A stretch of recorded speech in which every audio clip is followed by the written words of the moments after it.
Hello guys, Sanchita mini ব্লগে তোমাদের স্বাগত। আজকে একটা নতুন ব্লগ নিয়ে আই গেছি আর বাবার লিয়ে শিলচর যাইরাম। আর এদিকে ট্রেনে আসছি আর 5:15 ট্রেন চারছে ধর্মনগর থেকে। আর এদিকে তো বদরপুর আই গেছি গিয়া। আর এদিকে তো বরাক নদী, বদরপুরের বরাক নদী, যে এই সামনে বরাক নদী।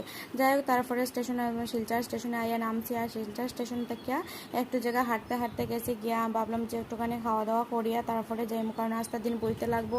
যাই হোক, তারপরে একটা হোটেলও আই গেছে, একদম নর্মাল একটা হোটেলের মধ্যে, ছোটোখাটোর মধ্যে।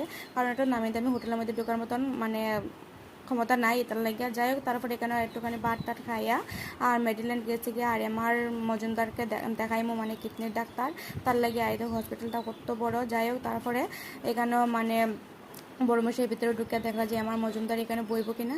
তারপরে দেখে শুনছি এখানে বইব। তারপরে গিয়া যে বইলাম, আস্তাটা দিন এখানে বইতে বইতে বইতে মানে একদম বিরক্ত লাগে গেছে। যাই হোক, তারপরে ডক্টর দেখাইয়া বাড়িতে আওয়ার পরে মানে কীরকম আইছে এটা পার্ট 2 তোমাদের সাথে শেয়ার করবো। আর আমার ব্লগটা